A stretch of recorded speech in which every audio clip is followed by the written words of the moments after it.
Bonsoir, bonsoir à tous. Mon texte s'intitule Pour une poétique de la relation. Édouard Glissant a consacré sa vie, je veux dire son œuvre, à explorer ce qu'il appelait, avec une majuscule, la relation. Cette thématique, disons cette invariance, transparaît sous sa plume dès la publication de ses premiers ouvrages. Je pense à Soleil de la conscience en 1956 ou encore à l'intention politique en 1969. Cette notion va devenir l'essence même de son écriture, laquelle va s'articuler à la manière d'un archipel sur tous les arts de la littérature, du poème au roman, du théâtre à l'essai, de l'aphorisme à de magistrale exploration philosophique. La structure même de son œuvre renvoie donc à la notion très dynamique qu'elle s'était mise à habiter. J'ai découvert son œuvre un peu avant 20 ans. J'avais déjà commencé à écrire des poèmes. À cette époque, j'étais porté par les affres d'une conscience juvénile anticolonialiste et d'une inscription de ma peau noire dans l'esthétique rebelle du mouvement de la négritude. Mon écriture, initialement élue de tous les classiques scolaires européens, avait voulu s'en écarter. Pour ce faire, elle s'était installée dans le sillon de la rhétorique du grand poète Aimé Césaire. Dans mes premiers poèmes, tout comme dans ces petites histoires que je griffonnais sur de multiples supports, gisait deux grands accents, la langue créole et son imaginaire. Ces accents étaient la langue et l'imaginaire de la culture populaire de mon pays, la Martinique, donc une partie fondatrice de moi-même. À l'intérieur de mon moi littéraire, la langue créole s'était vue refoulée et elle avait fini par demeurer muette dans tout ce que pouvaient explorer mes imaginations. Dans la société coloniale où je vivais, cette langue se voyait dominée, dévalorisée, menacée dans son existence faible. C'est donc plus par une insidieuse aliénation que par un acte de conscience ou de volonté que de ce côté-ci de la domination occidentale, je m'étais agrippé à l'autre langue de mon univers, celle qui m'était enseignée par l'école et qui était la langue française.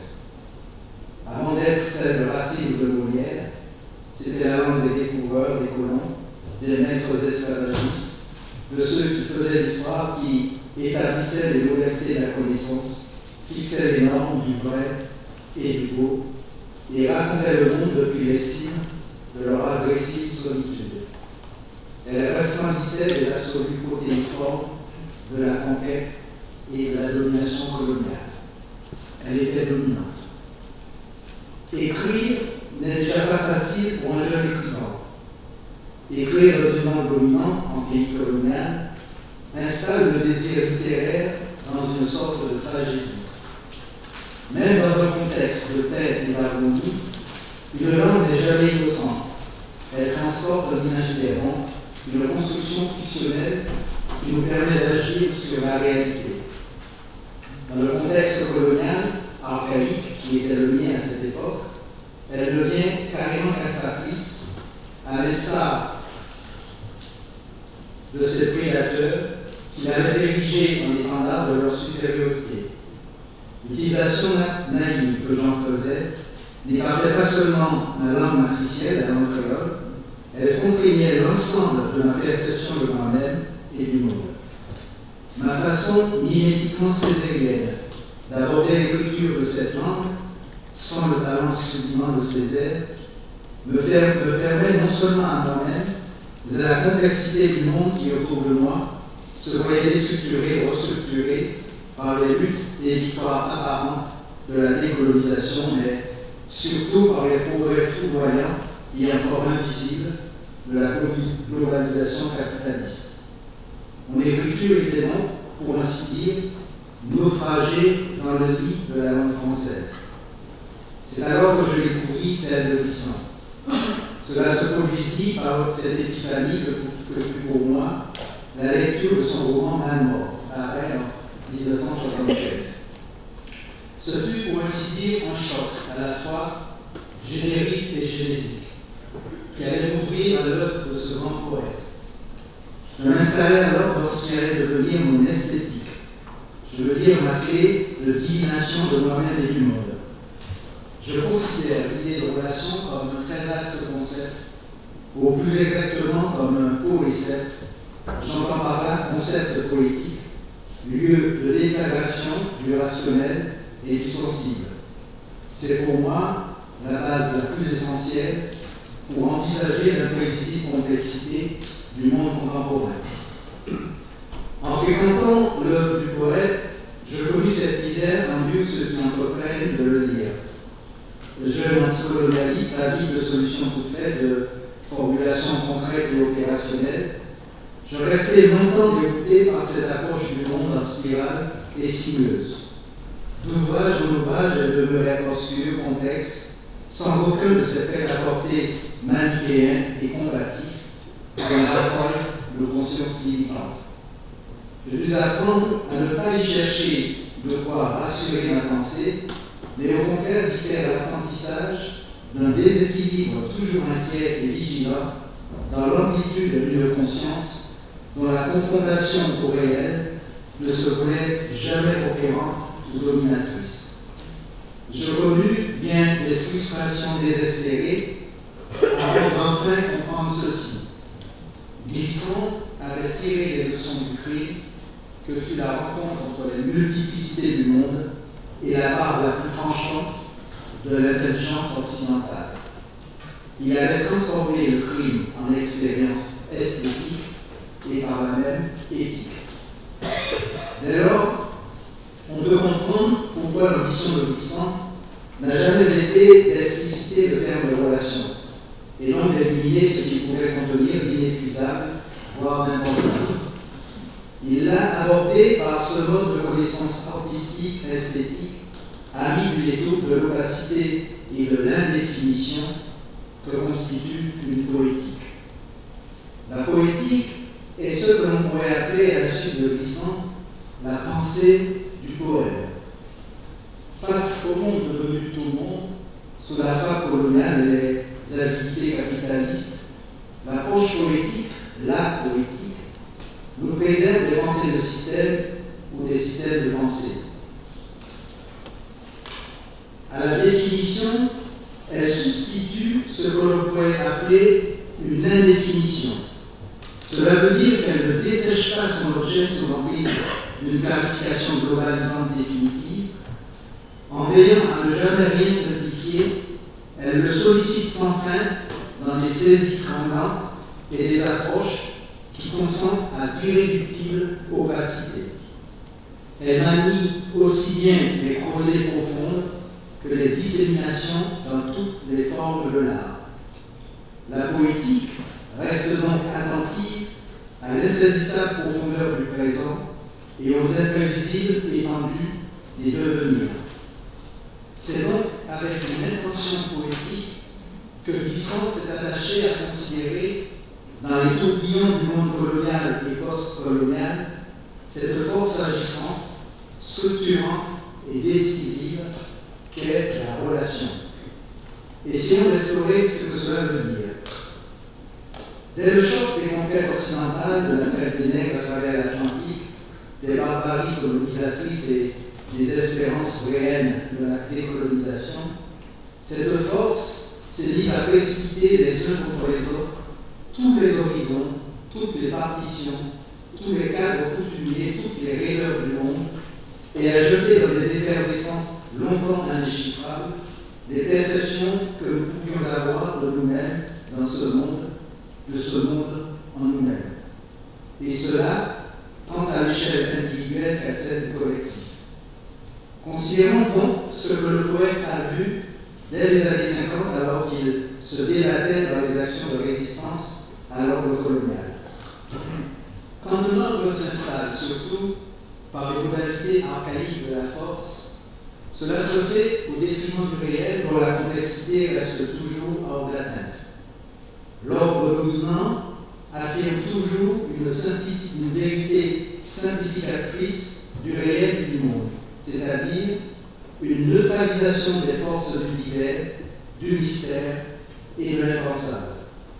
Mais dans l'occidentalisation progressive du monde, ce qui se faisait généralement à l'échelle d'un territoire, d'une communauté, d'une mythologie ou d'une jeunesse particulière, allait brusquement s'imposer aux imaginaires de tous. La frappe coloniale recouvrit le monde d'une fiction relativement simple. 5 continents, dont l'Afrique, qui n'était plus qu'un monolithe obscur, quelques races fantasmatiques réparties sur une grille de valeurs, quelques grandes civilisations réduites parmi d'autres, considérées comme incertaines, et toute une gamme de réductions à des absolus identitaires, linguistiques, culturels, que les conquêtes allaient exacerber, tout en les soumettant à leur hégémonie. L'ordre dominant distribue ses propres cartes de perception et détermine le plus souvent les modalités de la résistance qu'il suscite. La langue, la culture, la race, l'identité, la religion, le drapeau, l'État-nation, l'idée de civilisation, l'idée de frontière, brandie par ce que l'Occident avait de plus agressif, s'érigeaient dans des ingrédients que tous les colonisés de la planète mobilisaient à leur tour pour dessiner leur émancipation dans la configuration planétaire qu'avait installée la puissance dominante. Domination et contre-domination se renouvelant l'une l'autre, se renversant l'une l'autre, entraient dans les mêmes étroitesses mimétiques, les mêmes simplifications inextricables, les mêmes exacerbations meurtrières. Ce qui était disséminé dans une diversité infinie d'expériences humaines en devenir allait se concentrer dans les principes et les valeurs d'une entité qui allait se mettre à régenter le monde. Malgré leur résistance, les vieilles communautés humaines virent se desserrer leur corset symbolique et s'amplifier au plus profond d'elles-mêmes ces individuations qu'incarnaient si bien les découvreurs, colons, conquistadors, aventuriers, soldats et autres marchands que déversaient les caravelles. Autour des verticalités dominantes du je et du nous occidental, le monde se mit à brouiller d'une alchimie problématique de je et de nous qui se cherchaient de nouveaux équilibres. À ce phénomène allait s'ajouter le démantèlement des économies primordiales, celles qui se trouvaient encore à l'échelle des vocations humaines, pour l'extension sacrale d'un vaste marché économique.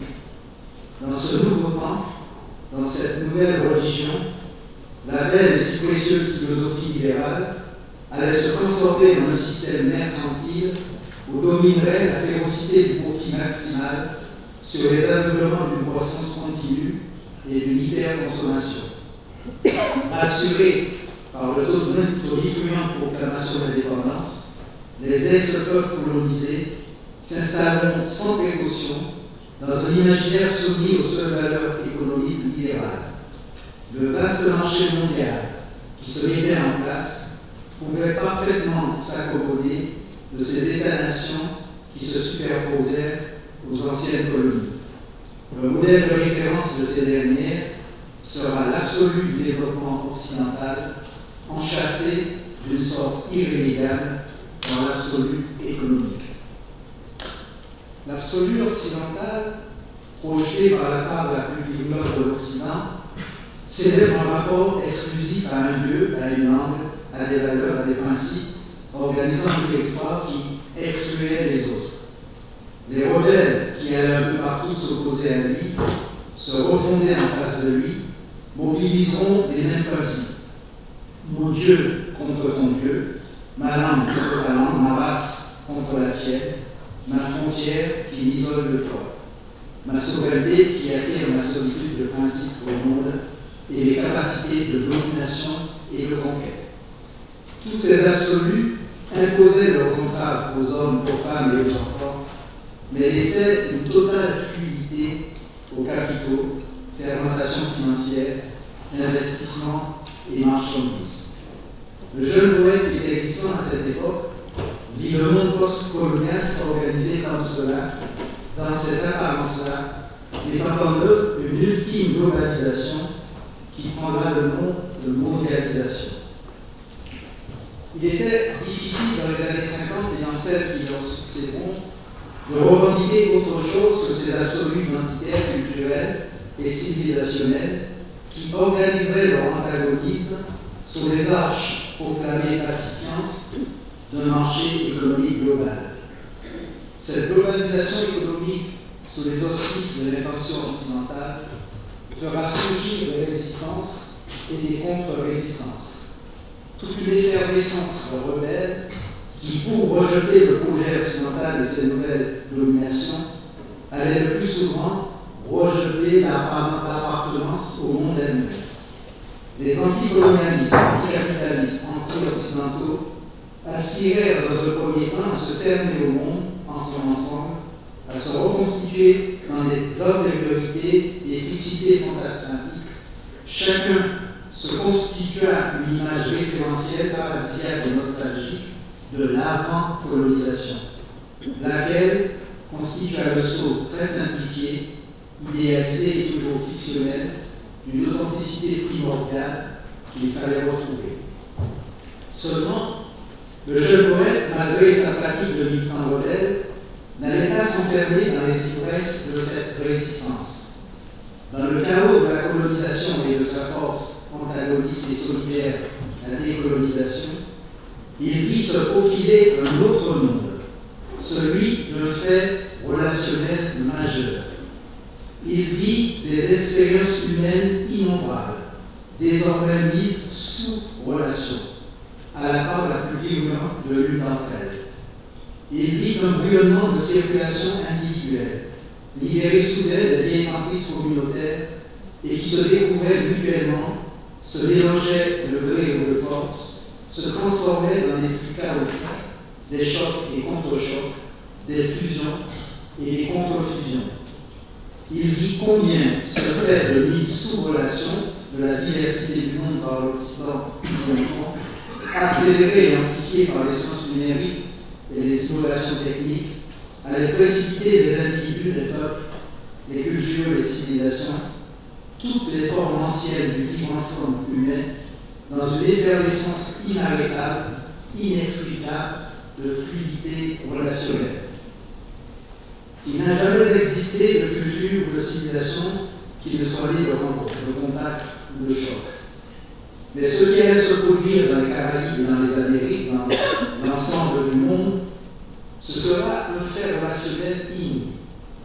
Glissant l'appellera la créolisation. Elle s'effectuera dans une précipitation temporelle de moins de 4 siècles.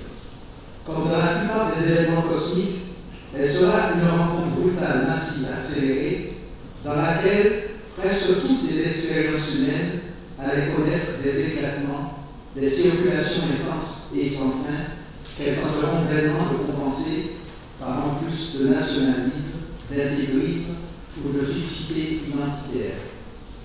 L'identité individuelle collective devint une sorte de radeau de sauvetage qu'il fallait de toute urgence consolider.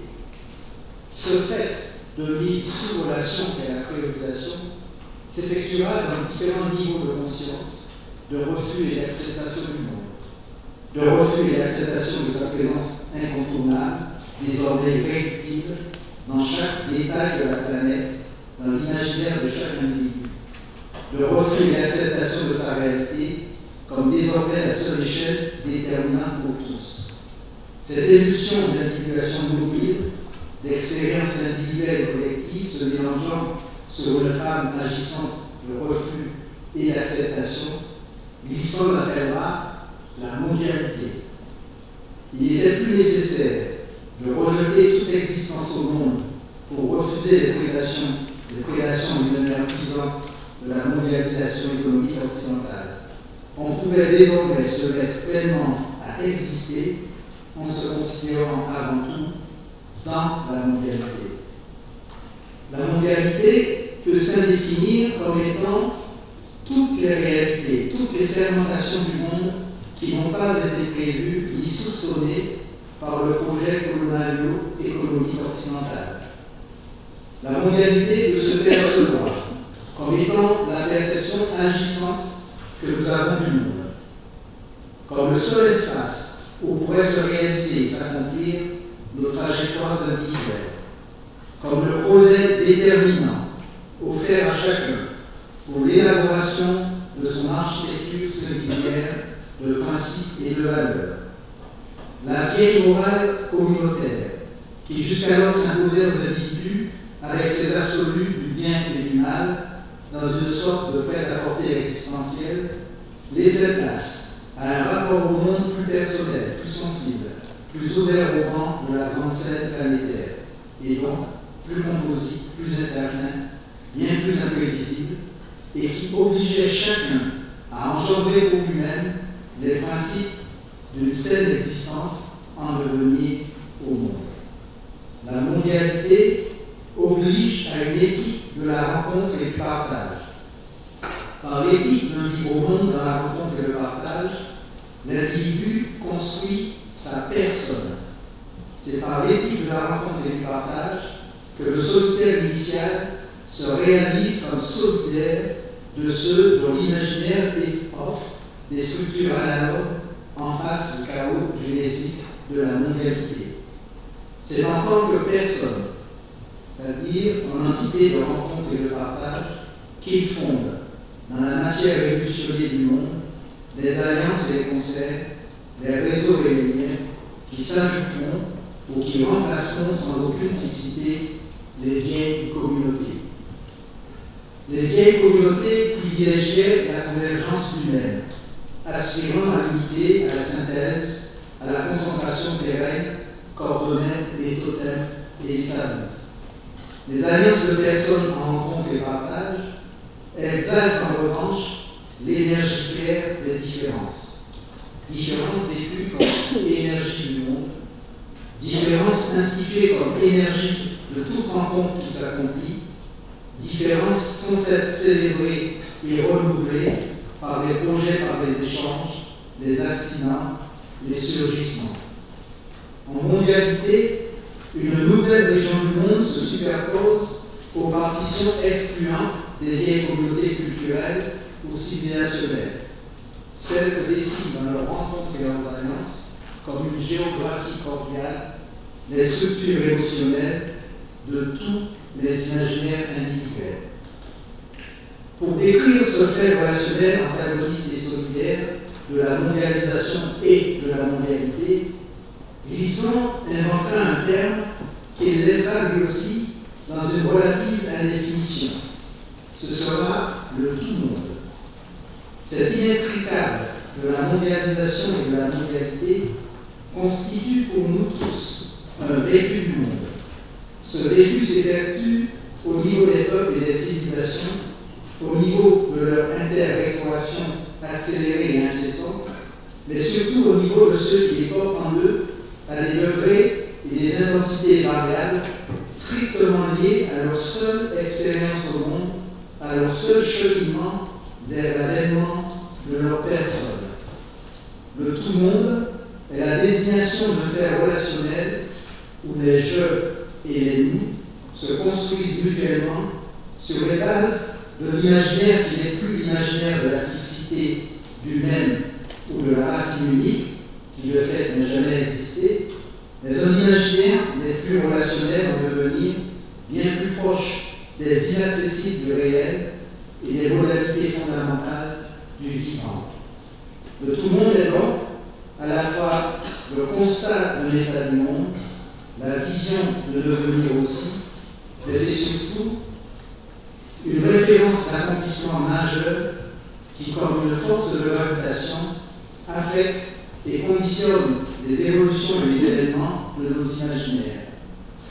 Face à l'imaginaire appauvrissant et destructeur de la mondialisation, face au règne de ce grand des humains, l'imaginaire humain de la mondialité se montrera plus conscient du fait relationnel, de sa richesse, de son importance déterminante dans nos défis individuels, inscrits comme des principes actifs dans l'urgence de nos défis collectifs.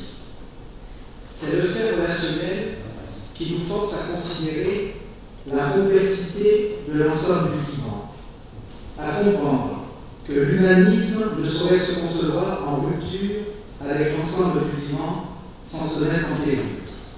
C'est aussi lui qui démultiplie autour de nous, à travers nous, même à l'intérieur de nous, les accélérations technoscientifiques et les proliférations inarrêtables de l'intelligence artificielle. Dire tout le monde, comme l'entendait Glissant, c'est désigner une entité imprévisible de flux qui relie tout à tout et qui défie ainsi les bases anciennes de nos esprits.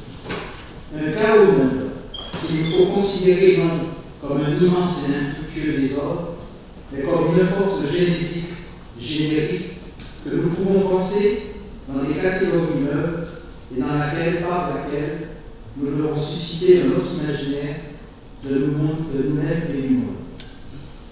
Dès lors qu'il avait désigné cette entité nouvelle, Glissant va se mettre à en chercher la quintessence. Ce plus haut sens sera la relation. À travers les individus, à travers leur trajectoire massive et erratique, les peuples et les civilisations ne pouvaient plus se percevoir et se vivre que dans la trame chaotique de leur interrétroaction. Le fait culturel devenait multi-transculturel et se vivait comme tel, que ce soit dans l'opposition, désir de fixité, intégrisme, fureur identitaire, hystérie nationaliste, que dans l'acceptation, partage, échange, errance au monde, mobilité diverse. Vivre sans crainte dans le tout-monde exigeait que l'on soit imprégné de la célèbre formule de Glissant qui dit « Je me change en échangeant avec l'autre sans pour autant me perdre ou me dénaturer ». Le fait civilisationnel devenait multi-trans-civilisationnel et ne pouvait plus se vivre que comme tel, dans le refus illusoire ou dans l'acceptation plus ou moins passive. La construction individuelle, la réalisation de soi, l'accomplissement de chacun ne pouvait s'envisager non pas à l'aune des deux principes communautaires, mais sur la base de complexité en devenir, celle du tout monde. Ce nouvel imaginaire qui gère en nous, à cause du fait relationnel et des mises sous relation, doit devenir un exercice conscient, artistique, esthétique, éthique, de mise en relation. C'est ce soleil de la conscience, ce plus haut sens, qui oblige à mettre une majuscule au terme de relation. L'imaginaire de la relation, sa poétique, c'est cette éthique qui transforme le fait relationnel de la mise sous relation en une mise en relation. Glissant avait tiré les leçons des conquêtes et des dominations du projet occidental.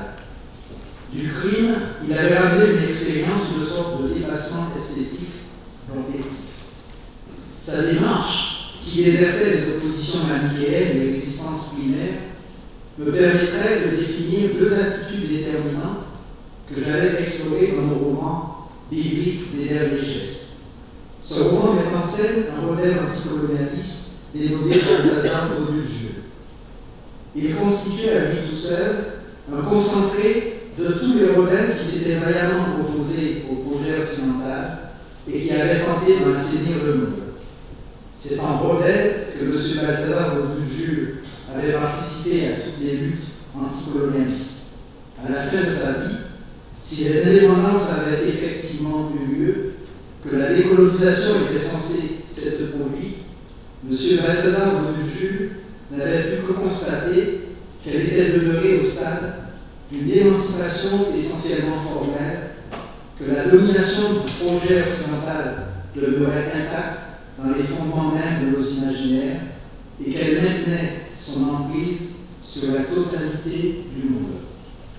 Au moment de son agonie, M. Balthazar Bourdieu percevra toute la portée de la vision de Glissant. Le fauteuil de son agonie sera le lieu d'une renaissance qui fera de lui non plus un rebelle, mais un guerrier. Là où le rebelle se contente de renverser les termes d'une domination, le guerrier, lui, s'efforce de concevoir un écart déterminant où plus aucune domination ne se verra possible. Un rebelle remplacera la position dominante de la langue du colonisateur par celle de sa langue ancestrale. Il reproduira ainsi la même hiérarchisation des langues et le même virulent absolu. Le guerrier, lui, fera l'apologie de l'imaginaire multilingue où règne le désir imaginant de toutes les langues du monde. Là où l'identité combative du rebelle aura tendance à se montrer exclusive de l'autre dans la lignée des absolus colonialistes, à se vivre menacée par les mouvements relationnels, l'identité du guerrier se fera relationnelle, trouvant sa permanence et ses plénitudes dans le chemin qui mène à l'autre, qui va aux différences et qui les vit comme autant de petites gourmandises. Le même n'est que le moment de la différence agissant qui va à la rencontre des autres différences. Toute différence devient une force agissante qui entre en tension avec d'autres forces pour créer du nouveau, et donc de nouvelles différences. La capacité d'adaptation n'est rien d'autre que la capacité à s'enrichir des différences, de leurs évolutions, de leurs surgissements renouvelés. Et bien entendu, l'État-nation souverain et solitaire, isolé dans ses orgueils absolus, se verra exaucé au rang de nation-relation, dont les frontières ne seront plus les guillotines, mais retrouveront la saveur initiale de la frontière fondamentale, celle qui n'est rien d'autre que le passage ouvert. Là encore, l'idée de relation rejoint cette très vieille maxime humaine qui dit que c'est la porte ouverte qui garde la maison, qui l'aère, qui l'éclaire et qui l'enchante aussi. Vissant, ce grand guerrier de l'imaginaire, ne définira jamais définitivement le tout monde, et encore moins sa force d'accomplissement qu'est la relation. Définir, c'est toujours fixer et appauvrir. Fixer et appauvrir, c'est quitter la richesse du devenir imprévisible du tout monde et de la relation. Définir ouvre l'absolu.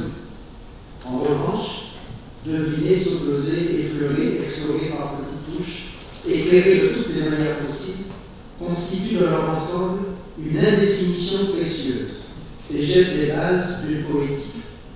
En littérature, cette esthétique donna une position utile entre le récit et la saisie.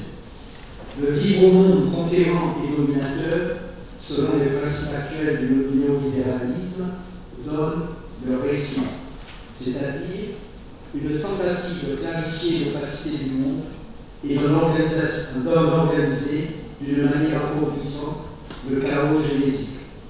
L'esprit du poème, la pensée du poème, cette approche primordiale où l'esprit de connaissance de l'homo sapiens constituait encore une contemplation créative de l'impensable du monde. Une créativité à laquelle nous pouvons revenir comme on revient à une source essentielle et dans laquelle nous pouvons maintenant puiser sans mystique et sans cause magique une poétique nouvelle du vivre ensemble dans le tout monde. Non plus seulement de vivre ensemble, mais véritablement ce qui est beaucoup plus difficile, de vivre en relation.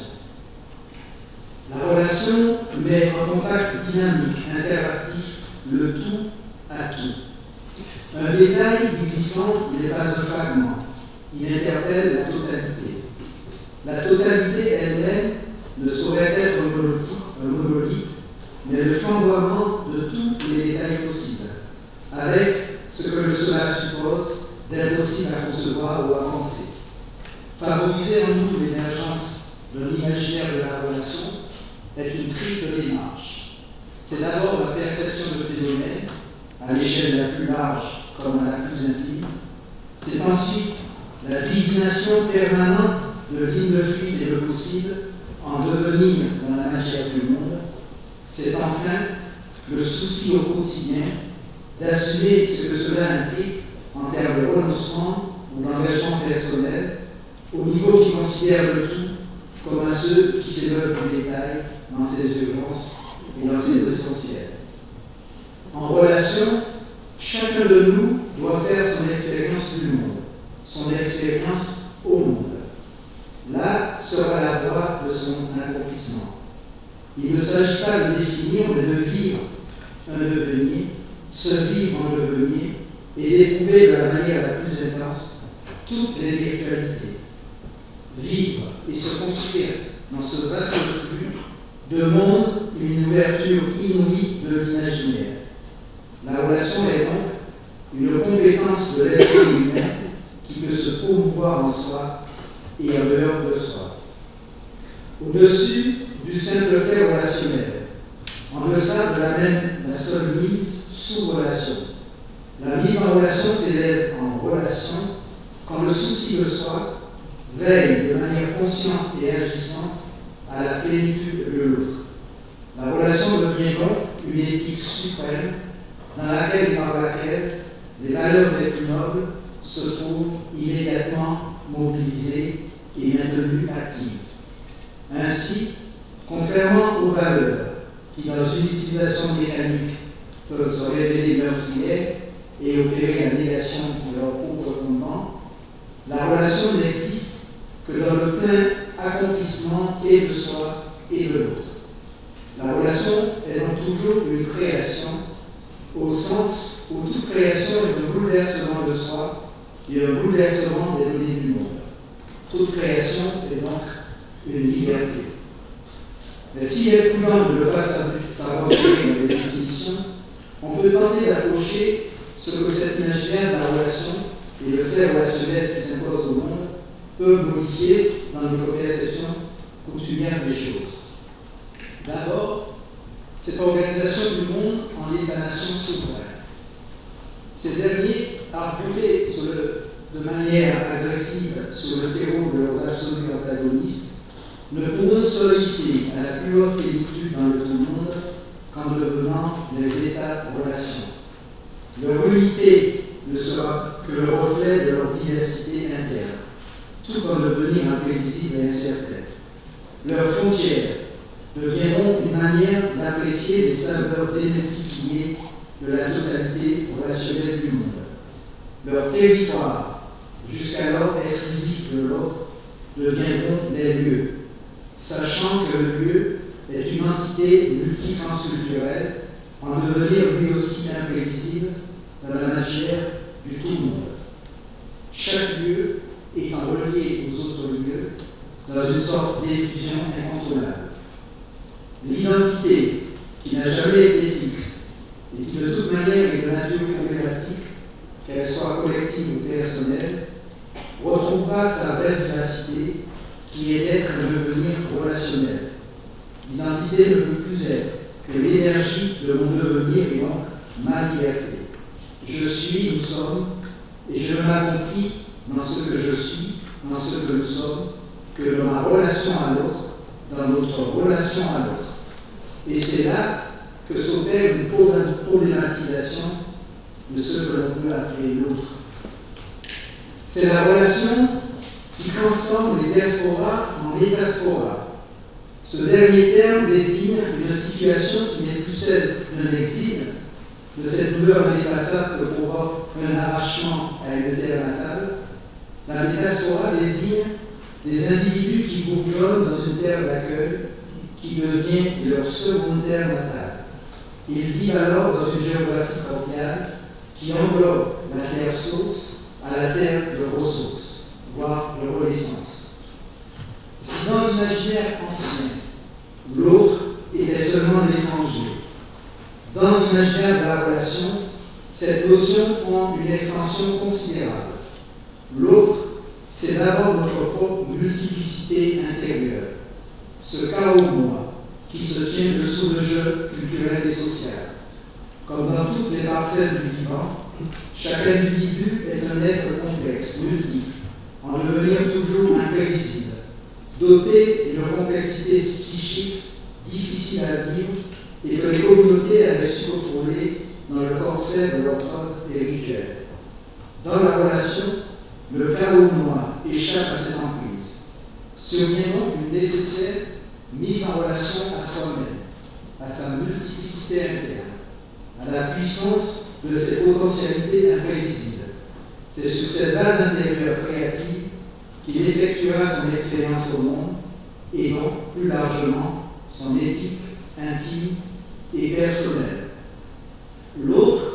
c'est aussi le vivant dans ses interactions avec notre planète. La relation, c'est un rapport généreux à la nature, aux animaux, aux insectes, aux végétaux, au métabolisme planétaire que nous désigne la pensée écologique. Il n'y a rien de vivant sans relation. La relation, c'est le vivant. En ce qui a la dynamique et le fécond, et donc, comme l'a dit magistralement Glissant, rien n'est vrai, tout est vivant. Mais cette même relation nous désigne d'emblée l'autre altérité, l'autre de toutes nos frontières, notre petit monde inscrit dans cette infime voie lactée, laquelle s'inscrit à son tour dans le mystère inconcevable du cosmos, dans cette dynamique relationnelle de force et de singularité noire, à tout le moins inconcevable. Nous en sommes encore à devoir prendre conscience que cette planète est notre seule nation, notre seule patrie, notre seul lieu commun, notre grandiose bien commun. Et nous devons déjà apprendre à y vivre ensemble sans les difficultés.